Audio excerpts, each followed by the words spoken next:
Sir வணக்கம் sir. வணக்கம். Sir விஜயோட இன்னைக்கு ஸ்பீச் பார்த்துருப்பீங்க. செங்கோட்டையன் வந்து அங்க போயிட்டு ஒரு பெரிய பொதுக்கூட்டம் மாரி கூட்டிட்டாரு. ஒரு குட்டி மாநாடே நடத்திட்டாரு. ரொம்ப மாஸா இருந்தார் சார். எப்படி இருந்தது? இல்ல அது இயல்பா விஜய் ரசிகர்கள் கூட்டம் தானே அது. ம். அதில பெரிய செங்கோட்டையன் போய் கூட்டினாருன்னு சொல்ற அளவுக்கு அங்க வேற ஒண்ணும் இல்ல. ம். அது எல்லா ஊர்லயும் அவங்களுக்கு வர்ற கூட்டம் தான். அது எல்லாருமே அந்த சினிமா மோகத்தில் தலைவரை பார்க்க வேண்டும் என்று வர்றது தான். இத நான் ஏன் சொல்றேன்னா, அவர் சினிமா போன்ற டயலாக் பேசும்போது எழுந்த ஆரவாரத்த நீங்க பார்க்குறீங்க. ம். அரசியல் பேசும்போது நில ஒரு பெரிய நிசப்த நிலவியத நீங்க பார்த்தீங்க. ம். அதனால தான் சொல்றேன், அது ஒரு உணர்ச்சி மிகுதியினால தங்களுடைய ஹீரோ திரையில் பார்த்தவரை நேரில் பார்ப்பதற்கு ம். எப்போ இயல்பா அவங்களுக்கு வர்ற கூட்டம் தானே. இல்ல சார். இருந்தா கூட ம். ஒரு மாரி திராவிடியன் ஐடியாலஜியே பேசுறாரு. பெரியார் எடுத்துக்கிறாரு. எம்ஜிஆர் எடுத்துக்கிறாரு. தீய சக்தி திமுகன்னு சொல்லிட்டாரு. எல்லாமே அதிமுக வழியே வருது. அதிமுக ஓட்டெல்லாம் அங்க போயிராதா என்ன? போகாதுல்ல. ம். அதாவது சார், தீய சக்தி திமுக என்பது விஜய்க்கு இப்போ தான் தெரியுமா அப்படிங்கிறத நம்ம கேட்கணும். ம். தமிழ்நாட்டில இருக்கிற எல்லாருக்கும் தெரியும். ஏன்னா, இது தீய சக்தி என்று அடையாளம் காட்டியவர்கள் புரட்சி தலைவரும், புரட்சி தலைவி அம்மாவும், எதிர்க்கட்சி தலைவர் எடப்பாடியாரும். அதனால திமுக தீய சக்தி என்பதை இப்போ தான் உரக்க சொல்ல ஆரம்பிச்சிருக்காருன்னா, இப்போ அரசியல்ல ஒரு ஒரு பெரிய லேர்னிங் ப்ராசஸை ஸ்டார்ட் பண்ணியிருக்காருன்னு நம்ம எடுத்துக்கலாம். இந்த ப்ராசஸ் எல்லாம் ஆல்ரெடி அதாவது ஒரு மேடையில சொன்னதுக்கே நீங்க இத ஒரு கேள்வியா மாத்திருக்கீங்க. அதிமுககாரர்கள் பேசாத தெருக்கள் இல்லை இதையெல்லாம். ம். அந்த அளவுக்கு திமுக என்பது ஒரு தீய சக்தி என்பதை எங்கள் கட்சியில் உள்ள கிளைக்கழக செயலாளரிலிருந்து, ஒரு சாதாரண அடிப்படை உறுப்பினரிலிருந்து ஒவ்வொருவரும் தெருக்கள் தோறும் மேடை போட்டு பேசிக் கொண்டிருக்கிற விஷயம் இன்றைக்கும். அதனால அது அவருக்கு ஒரு சொல்லி ஒரு உற்சாகம் அடைவதை பார்க்கும்போது, திமுகவை அப்படி சொல்வதனால அதனுடைய தன்மையை அவர் சொல்றார் அப்படின்னு நம்ம ஏத்துக்கலாம். ஒருவேளை அதிமுகவினர் பேசியதை கேட்டு கூட அவர் பேசியிருக்கலாமோ இன்னொரு வழியிலையும் சொல்லலாம். இல்ல சார். நீங்க சொன்னீங்க ம். அதிமுகவோட கிளை கழகம் வரல அது ரொம்ப பரவி இருக்குன்னு. ஆமா. அதிமுகவோட அடிநாதமே வந்து திமுக எதிர்ப்பு தான். அத வந்து இப்ப விஜய் கையில எடுக்கும்போது, அதிமுகவோட ஓட்டுக்கு தானே விஜய்க்கு போகும். அப்படி சொல்ல முடியாதுல்ல சார். அதாவது அதிமுகவினுடைய ஓட்டுக்கள் என்பது ஏதோ ஆ ஆ எங்கேயோ இருக்கு. அத அப்படியே எடுத்துக்கலாம் அப்படிங்கிற மாரி இல்லல்ல. ம். ஒவ்வொருவரும் வாழுகின்ற அதிமுகவின் அந்த தன்மையோடு, மக்கள் நலத்தோடு வாழுகிற மனிதர்கள். அங்கிருந்து நீங்க வாக்கு எடுக்கணும்னா, திமுக தீய சக்தின்னு எடுத்துற முடியுமா? இல்ல நான் புரட்சி தலைவர், புரட்சி தலைவி அம்மா அவர்களை நான் ம். மதிக்கிறேன் அப்படின்னு சொன்னா எடுக்க முடியுமா? இதே மாரி இப்போ இவர் மட்டுமா சொல்றாரு? ம். சார் இதற்கு அதிமுக, புரட்சி தலைவர், புரட்சி தலைவி காலத்துக்கு பிறகு புரட்சி தலைவரை கொண்டாடாத கட்சி எந்த கட்சி இருக்கிறது? இன்றைக்கும் மதிமுக, திமுக கூட்டணியில இருக்கிறது. புரட்சி தலைவருடைய 100ஆண்டு விழாவை அவர்கள் கொண்டாடவில்லையா? எல்லாரும் கொண்டாடுறாங்க. கம்யூனிஸ்ட் கட்சி கொண்டாடவில்லையா? இல்ல திராவிடர் கழகம் கொண்டாடவில்லையா? ம். அப்ப நீங்க புரட்சி தலைவர் என்பதை கொண்டாடாமல் இங்க ஒரு இயக்கம், ஒரு சக்தி இருக்க முடியாது. இப்ப திமுகவே ஸ்டாலினே கருணாநிதி ஆட்சியை கொண்டு வருவோம்னு எங்கேயாவது பெரிய அளவுல விளம்பரங்கள் எங்கேயாவது செய்றாங்களா? ம். இல்ல. அதாவது அதனால அது ஒரு மாபெரும் தலைவர். அவருக்கென்று ஒரு இயக்கம் கண்டிருக்கிறார். அந்த இயக்கம் இன்றைக்கும் அவருடைய துணைவியாருடைய ப்ராப்பர்ட்டியில இயங்கிக்கிட்டு இருக்கு. அந்த இயக்கத்தினுடைய ஒவ்வொரு அசைவிலும் புரட்சி தலைவர் இருக்கிறார். புரட்சி தலைவருடைய எண்ணங்கள் இருக்கிறது. இந்த இயக்கம் யாருக்காக இருக்க வேண்டும்? யாரெல்லாம் இந்த இயக்கத்தில் இருக்க வேண்டும்? எப்படிப்பட்டவர்கள் இங்கே பதவியில் இருக்க முடியும்? இப்படி பல அம்சங்கள் இருக்கு சார் அதிமுகவுல. அது ஏதோ ஒரு நாளில் மலர்ந்து விடக்கூடிய விஷயம் அல்ல. ஒரே ஒரு பேச்சுல இங்க அதிமுகவுல இருந்து வாக்கு வங்கி எடுக்கிறது, ம். இல்ல ஓட்ட ஷிஃப்ட் பண்றதெல்லாம் நடக்காத காரியம். அப்படி பேசுபவர்கள் அரசியலில் கத்துக்குட்டியாக இருக்கிறார்கள்னு அர்த்தம். இல்ல சார். நீங்க சொல்றது வந்து அதிமுகவோட நிர்வாகிகளுக்கு பொருந்தும். ஏன்னா காலங்காலமா அதிமுக தான் ஓட்டு போட்டுருக்காங்க அப்படின்னும்போது. இப்ப வந்து விஜய் ஆல்டர்னேட்டிவ் ஃபோர்ஸா வந்து அவரும் எல்லா எங்களோட தலைவர்கள் தலைவர் எம்ஜிஆர் பேசுறாங்க, ஜெயலலிதாவை கோட் பண்ணி பேசுறாங்க அப்படின்னும்போது, அதே திமுக எதிர்ப்பை பேசுறாங்க. எனக்கு ஒரு மாற்றம் வேண்டும். இப்ப வந்து அதிமுக வந்து தொடர் தோல்விகள்ல இருக்கு. நம்ம ஸ்டாட்டிஸ்டிக்ஸ பார்த்தா அதான் தெரியுது. அப்படின்னும்போது ஒரு அதிமுக தொண்டரோ இல்ல கீழ் மட்டத்துல இருக்கிற நிர்வாகியோ யாரோ ஒருத்தர் வந்து என்னப்பா நம்ம கட்சி தோத்துக்கிட்டே இருக்கு அப்படின்னு விஜய்க்கு ஓட்டு போடும் அப்படின்னு போட மாட்டான்னு நினைக்கிறீங்களா? அதெல்லாம் போட மாட்டாங்க. அதாவது அதிமுக உடைய ரிசல்ட்டுகள ம். ஏதோ புதிதாக அதிமுகவுக்கு வாக்களித்தவர்கள், அதிமுக இதுவரை தோற்றே இல்லை என்று நினைத்தெல்லாம் வாக்களிப்பதில்லை. ம். சில நேரங்களில் சில முடிவுகளுக்காக அதிமுகவுக்கு எதிராக வாக்களித்திருக்கிறார்கள். ஈவன் புரட்சித் தலைவர் காலத்திலேயே நாடாளுமன்ற தேர்தல்களில் ஒரு பெரும் பின்னடைவை சந்தித்து, அடுத்த சட்டமன்ற தேர்தலில் மிகப்பெரிய வெற்றி அடைந்தது. அது ஒரு தேர்தல்ல போயிடும். இல்ல அதான் சொல்ல வரேன். இப்ப நீங்க சொல்றது தொடர் தோல்வி அப்படின்னு நீங்க என்ன அடிப்படையில சொல்றீங்கன்னா, ஒரு சட்டமன்ற தேர்தல் 2021. ம். அதற்கு அடுத்த சட்டமன்ற தேர்தல் இப்ப தான் வருது. இதில் எங்கே தொடர் தோல்வியும் இருக்குது? 2019 வந்து நடைபெற்ற இடைத்தேர்தல்கள், உள்ளாட்சி தேர்தல்கள், சட்டமன்ற தேர்தல், நாடாளுமன்ற தேர்தல், 2 நாடாளுமன்ற தேர்தல் எல்லாமே தோல்வி தானே சார்? சரி, அப்படின்னா அதிமுக உதயமான பிறகு நாங்கள் இதுவரை 7 முறை ஆட்சி அமைச்சிருக்கோம். ஆனால் நாங்கள் பெற்ற எம்எல்ஏக்களுடைய எண்ணிக்கை 9 முறை ஆட்சி அமைப்பதற்கு தேவையான எம்எல்ஏக்களோடு வெற்றி பெற்றிருக்கோம். அப்போ எங்களை விட திமுக எத்தனை நூற்றுக்கணக்கு, அதாவது கிட்டத்தட்ட ஒரு 300 தோல்வி திமுகன்னு நம்ம சொல்ல முடியுமா? அதனால் ஒரு சட்டமன்ற தேர்தலில் என்ன நடந்தது? 2011 அதிமுக ஆட்சி, 2021 வரை அதிமுக ஆட்சி. அதற்கு பிறகு இதுவரை தமிழக அரசியல் சட்டமன்றத்தில் இத்தனை பெரிய ஸ்ட்ரென்த்தோடு எந்த கட்சியும் எதிர்க்கட்சியாக வந்து அமரவில்லை.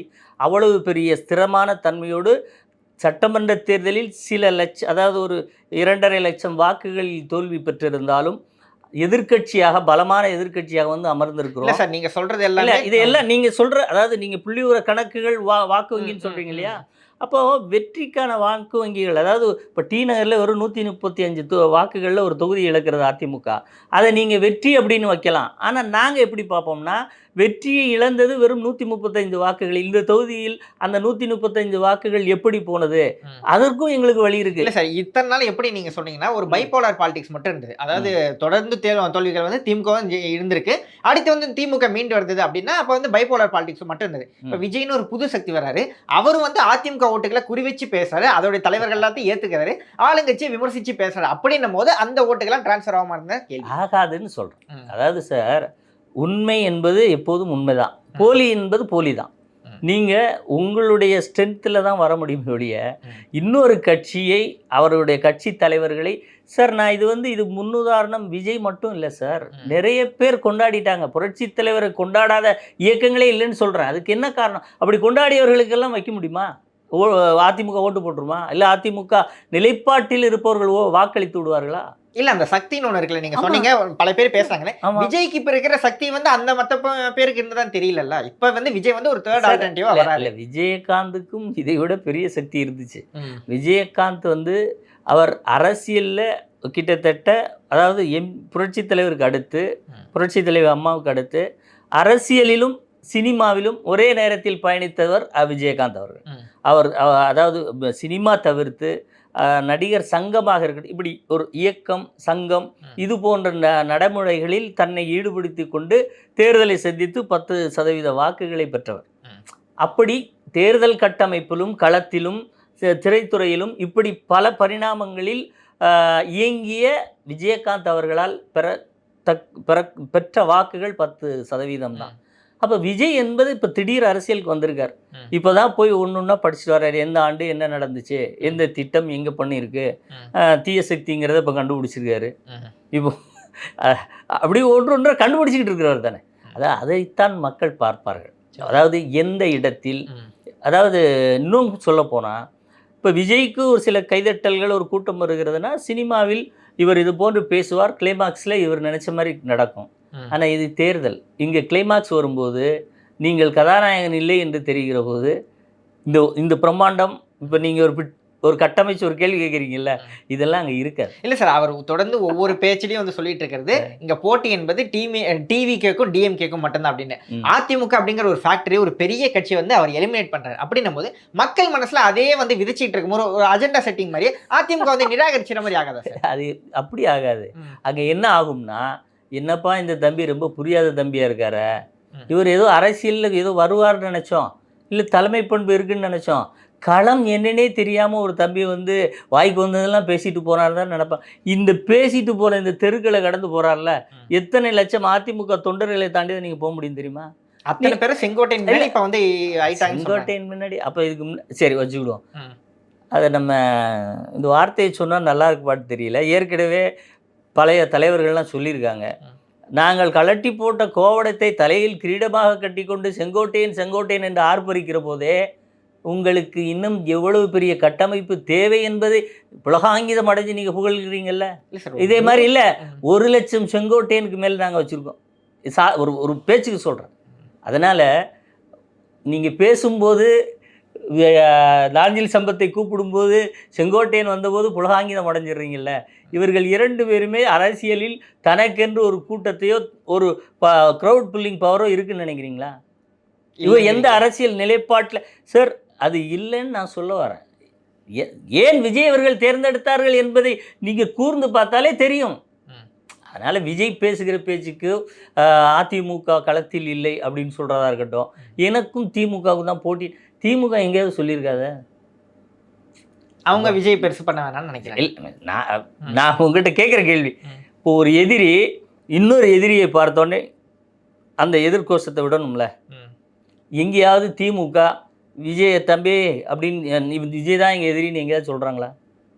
சார் அவரை அப்போ மாறுது, தானாக சொல்லிக்க வேண்டியதா, எனக்கு எதிரி இருக்கா, எனக்கு எதிரி இருக்கா, எனக்கு கல்யாணம், எனக்கு கல்யாணம்னு சொல்லுவாங்க பாருங்க.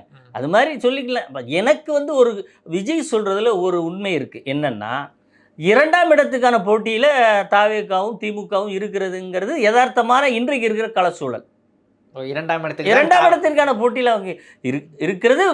அதாவது ரொம்ப இயல்பு. ஏன் சொல்கிறேன்னா, இன்றைக்கு களம் எப்படி இருக்கிறது என்பதையே திமுகவுக்கு தெரிந்திருக்கிறது. அதுதான் அவர் எங்கே போனாலும் பச்சை தொண்டு போட்ட விவசாயி எடப்பாடியார் ஏமாத்துறாருன்னு.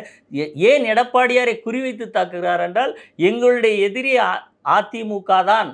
விஜய் சொல்கிற சினிமா டைலாக்கை கேட்டுட்டு எல்லாரும் இந்த பக்கம் போயிடாதீங்கடா, இது தேர்தலுக்கும் உதவாது, ஓட்டு வங்கிக்கும் உதவாது அப்படின்னு அவர்களுடைய கட்சிக்கு கொடுக்குற இண்டிகேஷன் தான் எதிர்க்கட்சி தலைவரை கடுமையாக விசாரிப்பதனுடைய அரசியல் நோக்கம். உள் கருத்து அதுதான்.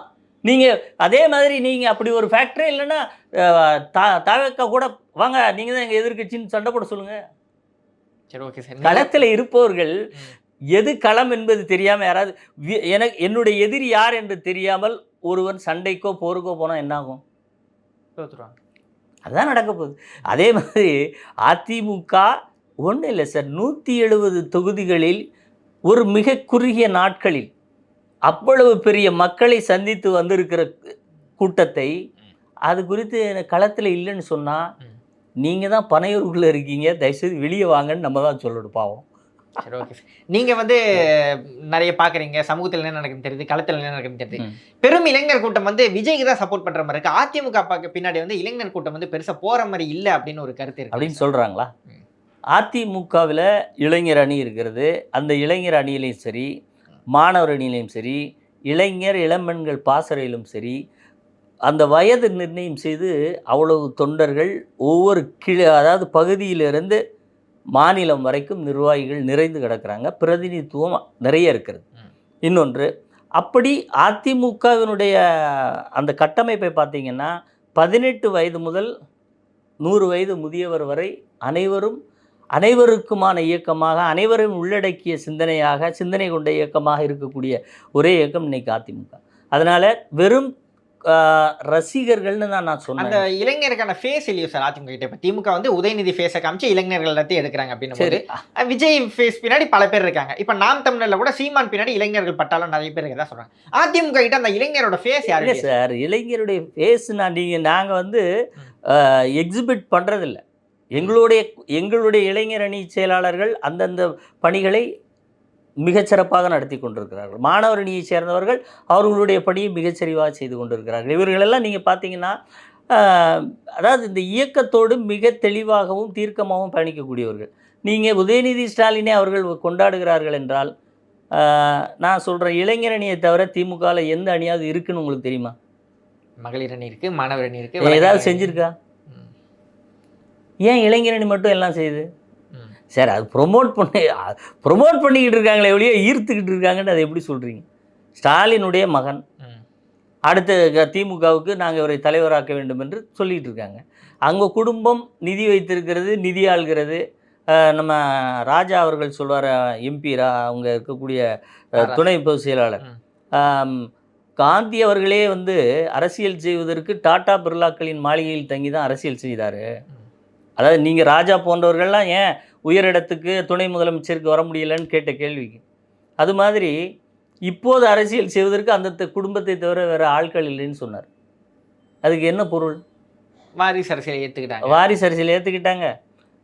காந்தி, மகாத்மா காந்தியே டாடா பிர்லாக்களின் மாளிகையில் தங்கி தான் அரசியல் செய்ய வேண்டியது இருந்ததுன்னா பண சப்போர்ட் இருந்தால் தான் பண்ண முடியுதுன்னு அவர் சொல்ல வர்றார். இந்த உதயநிதி ஸ்டாலினை தலைவராக ஏற்றுக்கிறதுக்கு அவர் மகாத்மா காந்தியை எவ்வளோ சிறுமப்படுத்தி பேசுகிறார் பாரு. அப்போ இதுதான் திமுக. இப்போ இப்படி இருக்கக்கூடியவர்கள் ஒரு விழா எடுத்திருக்கார். அது உண்மையிலேயே நீங்கள் பத்திரிகையாளர்கள் இந்த கேள்வி இன்னும் கொஞ்சம் நுணுகி எல்லாத்துட்டையும் கேளுங்க. இளைஞரணி மாநாட்டை இளைஞரணி தானே நடத்தணும். ஏன் ஏவாவாலி நடத்தினான்னு கேட்டிங்களா? ஏவாவாலி இளைஞரா? திருவண்ணாமலை மாவட்டத்தில் நடக்குது சார். மாவட்டத்தில் நடக்குது. அவர் தான் எல்லாத்தையும் பார்த்துக்கிட்டாரு. அவரோட உறவினர் இடத்துல தான் அது நடக்குதுங்கிறாங்க. அடுத்து அந்த விழா நடப்பதற்கு எத்தனை, அதாவது 2000 லோடு மண் சட்டத்துக்கு புறமா ஒரு குளத்திலேருந்து எடுத்து அடிச்சிருக்காங்கன்னு சொல்கிறாங்க. அப்படி போராடிய விவசாயிகள் 22 பேரை மேலே வழக்கு போட்டிருக்காங்கன்னு விவசாய சங்கங்கள் சொல்லுது.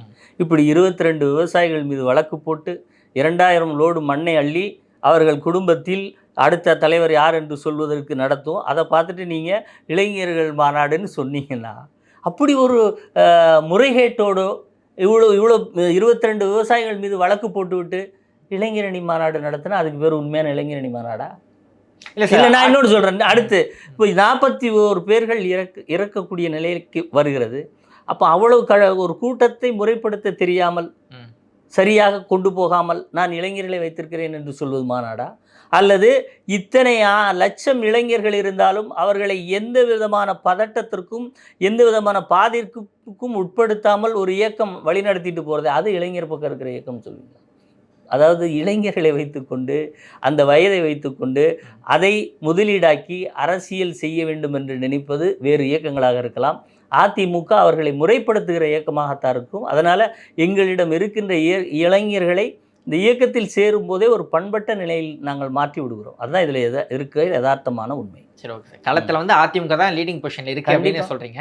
இப்போ கூட்டணி விவகாரத்துக்கு வந்தோம் அப்படின்னா, திமுக கூட்டணி ஒரு பக்கம் இன்டாக்டாக இருக்குது. மறுபக்கம் விஜய் அவர் ஆட்சி அதிகாரத்தில் பங்கு கொடுக்குறனாரு, ஆனால் அவர் தான் தலைமை தாங்குவேன்னு சொல்லிட்டு இருக்காரு. நம்ம என்டிஏ அலைன்ஸ் வந்தோம்னா என்டிஏ இன்னும் ஃபார்ம் ஆகவே இருக்கும். அதிமுக பாஜக ஒரு 2 கட்சிகள் மட்டும் தான் சேர்ந்துருக்கு. இன்னும் டிடிவி வருவாரா இல்லையான்னு தெரியல, ஓபிஎஸ் வருவாருன்னு சொல்லிட்டு இருக்காங்க தெரியல. மற்றபடி ஜான் பாண்டியன் அவர்களோ கிருஷ்ணசாமியோ அந்த கட்சிகள் கூட இன்னும் கூட்டணி உறுதி செய்யலை. அப்படின்னும் போது நம்ம என்டிஏ எப்படி சார் ஃபார்ம் ஆயிருக்கு? இப்போது சார், என்டிஏ கூட்டணி தான் இப்போ தேர்தல் கூட்டணியை ஃபார்ம் பண்ணக்கூடிய ஒரே கூட்டணி அதுதான். நீங்கள் ஆல்ரெடி இருக்கிறதால எக்ஸிஸ்டிங் கூட்டணி தானே. இல்லை சார், நம்ம ஏற்கனவே பாமக இருக்கா இல்லையா? இல்லை, அதுதான் சொல்ல வரேன். நான் என்ன சொல்ல வரேன்னா, இப்போ அதிமுக தலைமையின் கீழ் கூட்டணிக்கு வருகின்ற கட்சிகள் அவர்கள் இயல்பாக தங்களுடைய நிலையிலே இருக்கிறார்கள். தேர்தலுக்கு எங்களோடு கூட்டுக்கு வருகிறார்கள் அப்படிங்கிறது இதுதான் யதார்த்தமான தேர்தல் நடைமுறை. நீங்கள் சொல்கிற திமுகவில் இப்போ அவர்கள் கூட்டணியாக இருக்கிறார்களே, இப்போ திமுகவினுடைய அணிகளாக ஒவ்வொரு கட்சியும் இருக்க தவிர அதில் வேறு என்ன பேச வேண்டியது இருக்குது? அந்த அணியால் அதிமுகவிட 2021 வெறும் 2.5 லட்சம் 3 லட்சம் வாக்குகளில் தான் வெற்றியை அவர்களால் பெற முடிந்ததை ஒழிய, நீங்கள் சொல்கிற பெரிய கூட்டணி, இன்டாக்ட் கூட்டணி, அந்த கூட்டணியை உடைக்க ஏன் உடைக்கணும்? அதை வச்சுக்கிட்டே அடிப்போம் சார். 15ல் 20 பேரை சேர்த்து வைக்கிட்டோம். அந்த கூட்டணியை அடித்து காமிக்கிறோம் அந்த 2026 தேர்தலில். என்ன ஓட்டு எண்ணிக்கை அதிகமாக இருக்கிற கூட்டணி தான் பெரிய கூட்டணின்னு கணக்கு இருக்கான்னு? இல்லை, அப்படி நம்ம அதே பலத்தோட இருக்கோமா இல்லைன்னு தெரியல. 2021 நம்ம கூட ஓபிஎஸ் இருந்தார். இப்போ அவர் இருக்காரா இல்லையா நமக்கு தெரியல. அப்படின்னும் போது மற்ற கூட்டணி கட்சிகள்லாம் இருக்குமா இல்லையான்னு தெரியல. போன வாட்டி நம்ம கூட பாமக இருந்தது. இல்லை, பாமக இருந்தது. இப்போ பாமக இல்லை, அவங்களும் பிரிஞ்சிருக்காங்கன்னு வச்சுக்கோங்க. சரி, இது எல்லாம் நான் என்ன சொல்ல வரேன்னா, கூட்டணி என்பதை பொறுத்த வரைக்கும் ஒரு கட்சிக்கு இயல்பிலேயே அவர்களுடைய ஸ்ட்ரென்த் என்ன அப்படிங்கிறத தான் மெயினாக பார்க்கணும். இப்போ அதிமுகவுடைய இன்றைக்கு தேதியில் எடுத்துக்கோங்க. நான் என்ன சொல்கிறேன், நீங்கள் சொன்ன அந்த போர்ஷன்லேயே போவோம். 2021 அதிமுக இருந்தது, பிஜேபி இருந்தது, பாமக இருந்ததுன்னு சொல்கிறீங்க இல்லையா? அந்த கூட்டணியை உங்களால் எவ்வளோ வாக்கு வித்தியாசத்தில் ஜெயிக்க முடியுது? குறைந்த வாக்குகளில் ஜெயிக்க முடியுது அப்படின்னா, அப்போ அந்த மூன்று கட்சி அதிமுக கட்சியினுடைய பலம் எவ்வளவு பெருசுங்கிறத முதல்ல ஃபீல் பண்ணுங்க.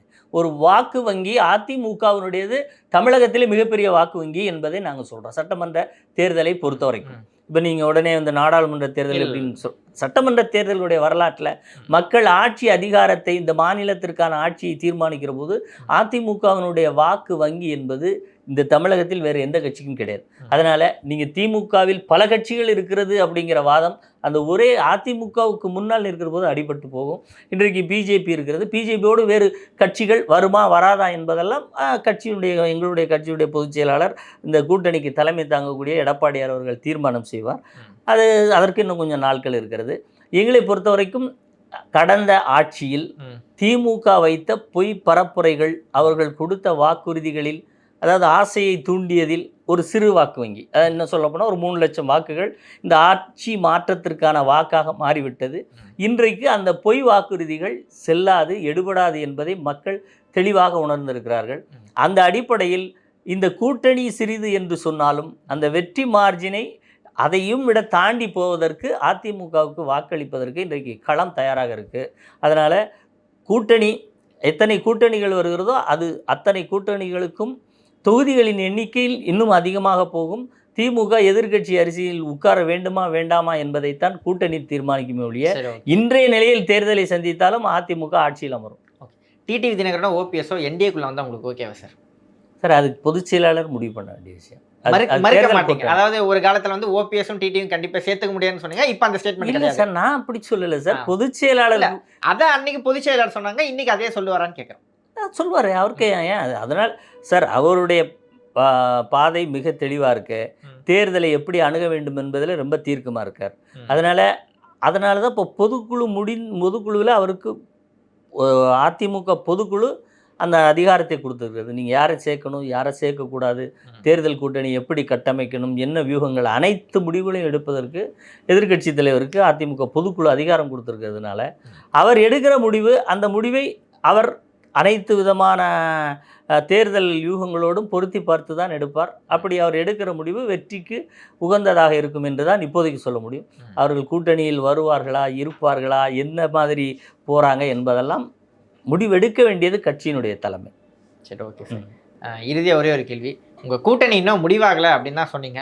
ஆட்சி அதிகாரத்தில் பங்கு அப்படின்னு விஜய் வந்து போயிட்டுருக்காரு. அவர் கூட்டணியில் வந்து எந்த கட்சியிலும் சேரலை அப்படிங்கிறது வந்து அவருக்கு பின்னடைவு நினைக்கிறீங்களே, இல்லை அதிமுகவுக்கு வந்து அது எந்தவித பாதிப்பும் ஏற்படுத்துது அப்படின்னு நினைக்கிறீங்க? சார், அதுதான் நீங்கள் இப்போ ஒரு கேள்வி கேட்பீங்க இல்லையா, திமுகவுக்கும் தாவிகாவுக்கும் தான் போட்டி அப்படின்னு சொல்லிக்கிட்டு இருக்காங்க. அந்த வார்த்தைகளெல்லாம் கேட்ட பிறகு கூட்டணிக்கு அவர்களோடு போவார்களா, இல்லை இப்போ ஆட்சி அதிகாரத்தை கொடுக்கக்கூடிய நான் தரேன் அப்படின்னு சொல்கிறார். இப்போ பாவம் திருமாவளவன்லாம் அப்படி ஒரு ட்வீட்டை போட்டு அதை உடனடியாக டெலீட் பண்ண வேண்டிய நிர்பந்தத்துக்கு ஆளானார் திமுகவிலேருந்து. இல்லை, திரும்ப அந்த ட்வீட்டை போட்டார், மறுபடியும் எடுத்துட்டார், மறுபடியும் எடுக்க சொல்லிட்டாங்க, எடுத்துட்டார்.